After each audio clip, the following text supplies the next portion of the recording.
जय श्री राम स्टूडेंट्स। करने जा रहे हैं 12th क्लास केमिस्ट्री। बैच है 26-27। अब पहले मैं आपको बता देता हूं कि आपने जो 12th क्लास जो आपका सिलेबस रहने वाला है 12th क्लास बोर्ड एग्जाम का, तो बैच 26-27 के अंदर जो आपका केमिस्ट्री का सिलेबस है उसके अंदर केमिस्ट्री आपको पता है 3 टाइप की है: फिजिकल, इनऑर्गेनिक और ऑर्गेनिक।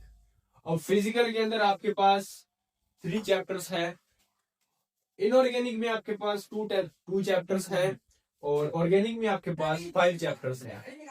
तो टोटल आपके पास कितने हैं?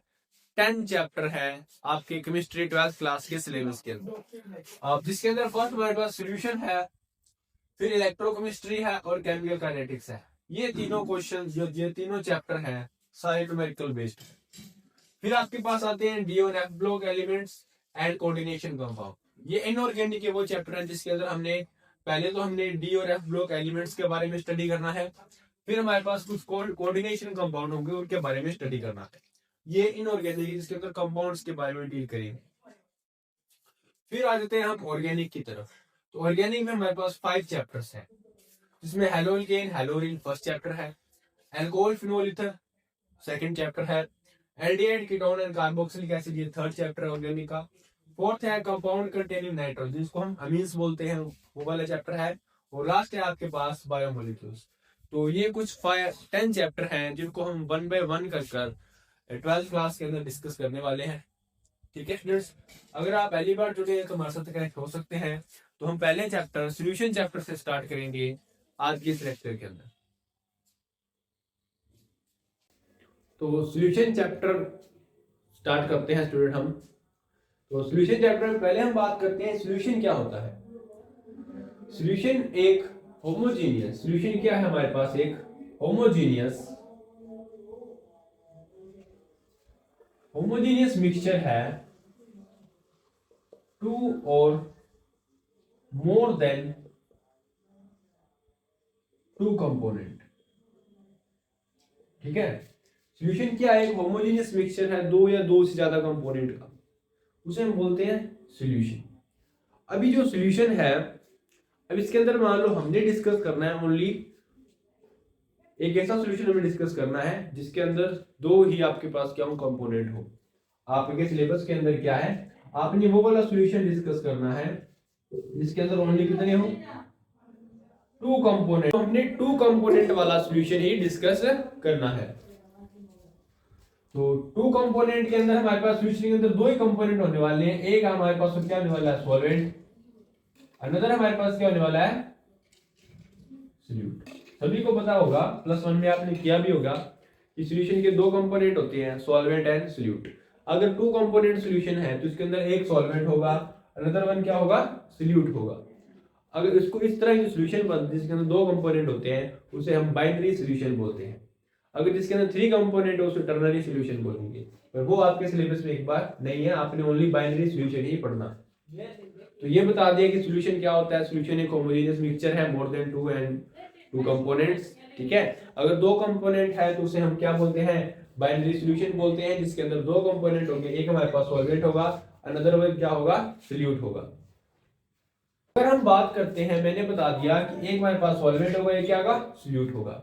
अभी इनकी बेसिस के ऊपर हमारे पास कुछ डिफरेंट टाइप्स के आपके पास सॉल्यूशन मिलते हैं।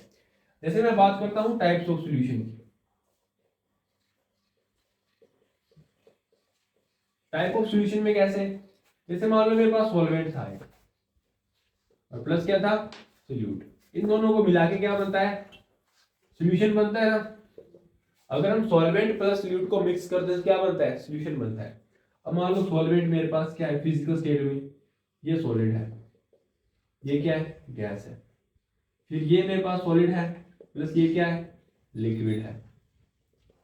ठीक है, फिर से ये सॉलिड है और ये क्या है? सॉलिड है। तो 3 सॉल्यूशन तो यही हो गए। फिर पहले 3 सॉल्यूशन बनाए थे, अब इन्हीं तरह से हम 3, अगर मान लो पहले मैं सॉल्वेंट लेके चलता हूँ सॉलिड, फिर मैं सॉल्वेंट कर देता हूँ लिक्विड, फिर मैं सॉल्वेंट कर देता हूँ गैस। ठीक है, 3 अलग अलग स्टेट के अंदर मैंने सॉल्वेंट कंसीडर कर लिया और तीनों अलग अलग स्टेट के अंदर मैंने क्या है? सॉल्यूट कंसीडर कर लिया। अभी बात करते हैं जैसे मान लो सॉलिड है, उसके अंदर मैंने कोई भी गैस को डिसोल्व कर दिया। जैसे मान लो सॉलिड है जो सॉल्वेंट है, मतलब सॉलिड ज्यादा अमाउंट में है, उसके अंदर मैंने क्या है उस गैस को, पार्टिकल्स को एब्जॉर्ब कर रखा है, तो एक डिफरेंट टाइप का सोल्यूशन है, उसके अंदर मैंने गैस को डिसोल्व कर रखा है।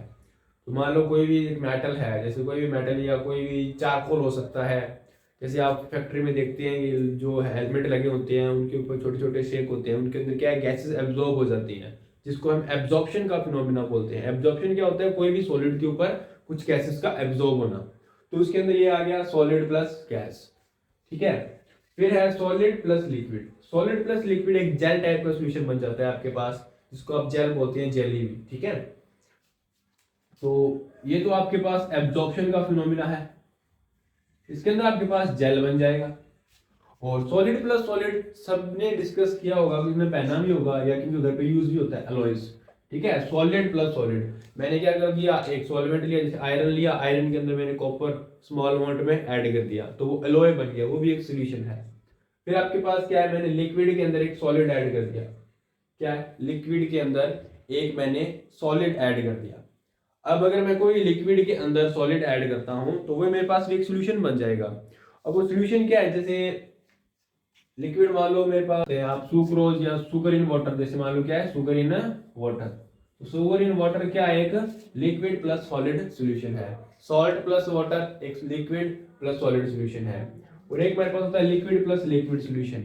अब लिक्विड प्लस लिक्विड सोल्यूशन में क्या बनता है, जैसे हम बात करते हैं, मैंने इथेनॉल के अंदर वाटर डिसोल्व कर दिया, क्या, इथेनॉल के अंदर वाटर डिसोल्व कर दिया, जो डेली कईयों घर पे होता भी है, इथेनॉल के अंदर वाटर डिसोल्व हो जाता है, तो वो भी एक लिक्विड प्लस लिक्विड सोल्यूशन है।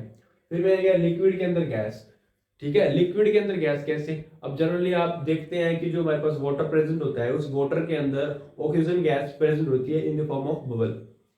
बबल की फॉर्म में ऑक्सीजन भी हो सकती है, नाइट्रोजन भी हो सकती है, तो ये गैसेस वाटर के अंदर प्रेजेंट होती है, तो वो क्या है, liquid plus gas in solution है। फिर कोई भी गैस है उसके अंदर सॉलिड है, जैसे डस्ट पार्टिकल है, एयर के अंदर क्या है डस्ट पार्टिकल, तो वो गैस प्लस सॉलिड सोल्यूशन हो गया। फिर है gas plus liquid. Gas plus liquid क्या हो गया, जैसे वाटर के वेपर होते हैं एयर के अंदर, तो वो क्या है गैस प्लस लिक्विड सोल्यूशन है। और गैस इन गैस क्या है, जैसे एयर है, सारी एयर हमारे पास क्या है, गैस इन गैस मिक्सचर है, एक सोल्यूशन है।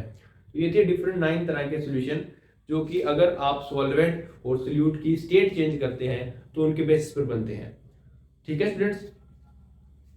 हमने मेन जो डिस्कस करना है इसके अंदर, हमने ये वाला डिस्कस करना है लिक्विड प्लस सॉलिड, ये आपने याद रखना है, लिक्विड प्लस सॉलिड हमने डिस्कस करना है मेन इसके अंदर, ये वाला है लिक्विड प्लस सॉलिड सॉल्यूशन हमने इस चैप्टर के अंदर मेन डिस्कस करना है, जिसके अंदर आपके जितने भी प्रॉब्लम बनने वाले हैं या जो कंसेप्ट बनने वाले हैं इंपॉर्टेंट वाले, वो इस यहाँ से आने वाले हैं। तो ये थोड़ा सा ध्यान से देख लेना, इसको नोट कर लीजिएगा। अभी तो सॉल्यूशन चैप्टर करने से पहले ना आपको, मतलब इसके और डेप्थ में जाने से पहले आपको +1 अपनी रिवाइज करनी होगी। +1 में आपने किया होगा, +1 में मोलैरिटी क्या होती है, ठीक है। मोलैरिटी क्या होती है, number of moles of solute divide by volume of solution in litre. इसको आप कुछ इस तरह से लिखते हैं, WB × 1000 divide by MB × volume, ठीक है, अगर ये ml में हो तो ये फार्मूला आपको याद होना चाहिए मोलैरिटी का। उसके बाद मोलैलिटी का फॉर्मूला भी याद होना चाहिए, number of moles divide by weight of solvent, तो ये भी आपको याद होने चाहिए ये फार्मूले,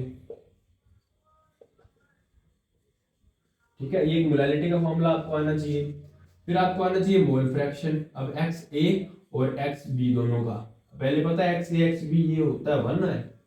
अब XA का फॉर्मूला भी पता होना चाहिए, Na divide by Na plus Nb हो जाता है। XB क्या होता है, NB divided by Na plus Nb। तो ये आपके पास क्या है, कुछ कंसंट्रेशन टर्म है जिनके फॉर्मूलाज आपको याद होने चाहिए अगर आप +1 से +2 के अंदर आ रहे हैं।